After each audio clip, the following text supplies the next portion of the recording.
Hey everyone, I'm Jim Craig from S.O.Tech, and I'm here today with Anthony Judge from Maven.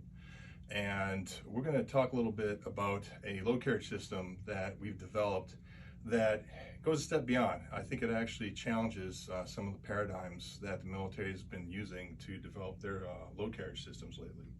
What are your thoughts, Anthony? So as everyone knows, since World War I, the U.S. infantryman has utilized a suspender belt system to carry their combat equipment.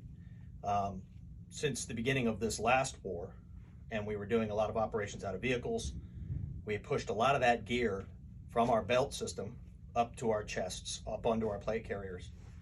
Well, as we transition away from counterinsurgency, and we have now moved towards large-scale combat operations, the need for the soldier to have the equipment on his body during the movement is essential. So what we have found is that we had it right back in the old days when we were all wearing LBE and the Alice system, which was designed for large-scale combat operations, but it wasn't sufficient for what we do today and the equipment that we have. So S.O.Tech came up with a solution to basically use the old technology and bring it up to speed, give the soldier of today the ability to appropriately distribute the weight of his combat equipment and carry it in support of large-scale combat operations. This also benefits the soldier because a lot of the things that we originally were carrying that went from our belts to our rucksacks is now coming back from our rucksacks back onto our bodies. So that makes our rucksacks, it gives us additional space within our rucksacks to carry mission essential equipment. It disperses that weight more evenly across the body, and it ensures that if we have to drop the ruck, that we still have a fighting load on us to be able to accomplish our mission. How does that affect paratroopers? And for paratroopers, in the old days, we used to be able to integrate the LBE into the parachute harness, which means that when you jump, if you had to jettison your rucksack or your weapon, that you would still have a fighting load on you. And today, the way we do things today, the way things are all back in the rucksack, we can't jump the tap on the outside with the parachute. Nowadays, with this new system, we can lower it down like the old days. We can integrate it into the harness, and we can jump it. And if we have to jettison our equipment, we'll still have a fighting load when we hit the drop zone. So the focal point to this setup is that the LBE harness is so thin that it's riding underneath the plate carrier. That way, you've always got your harness on, you've got your battle load on your belt, but your plates can come on and off. They can come on and off all day long, but you're still going to have a battle load on your belt. Now this belt we have set up half medical and half rifleman. You'll see over here on this side we have double rifle mag pouches, we have a canteen pouch, and then we have a butt pack.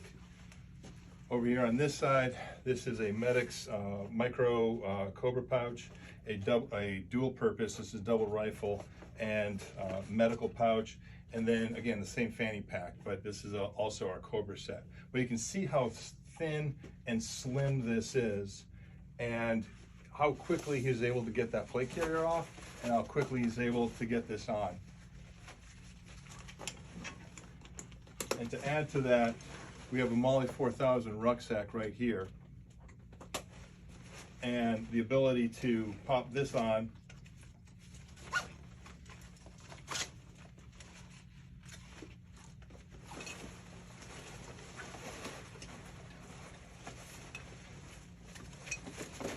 you see, when you're moving during the approach march, or whether or not you're in your patrol base operations, you've already got your battle load on your belt, you've got your march kit on your belt, whatever your MOS is, but this is much easier, much faster to get on and off, and you're not struggling and you're not needing all this help from your buddy or your partner in the field.